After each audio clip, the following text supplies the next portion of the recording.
अस्सलाम वालेकुम नाजरीन, आप देख रहे हैं कोठियाँ टीवी और मैं हूं आपके साथ आपका दोस्त मोहम्मद रफ़ाकत। सऊदी अरब से एक लेटेस्ट न्यूज़ आई है जो मैं समझता हूँ कि आपके साथ शेयर करूं। जो लोग कोरोना से पहले छुट्टी पर गए थे और फ़्लाइट ऑपरेशन बंद होने की सूरत में सऊदी अरब वापस नहीं आ सके, उनका अकामा और री एंट्री एक्सटेंड कर दिया है।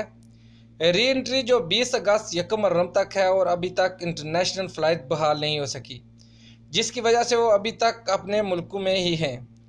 अब नई अपडेट के मुताबिक सऊदी हुकूमत नए साल के शुरू होने पर नए कवानीन बनाएगी जो यकम मुहर्रम से शुरू होंगे, जिसमें यह फैसला होगा कि इंटरनेशनल फ़्लाइट कब तक खुलेगी और जो लोग छुट्टी पर गए हुए हैं उनके लिए भी नया कानून बनाने की तवक्को भी जाहिर की जा रही है कि वो कब वापस सऊदी अरब में आ सकेंगे। मज़ीद अपडेट के लिए हमारे चैनल को सब्सक्राइब करें और बेल आइकन को प्रेस करें ताकि आने वाली तमाम वीडियो आपको बर वक्त मिल सकते हैं। मिलते हैं किसी नेक्स्ट वीडियो के साथ। अल्लाह ने निगहबान।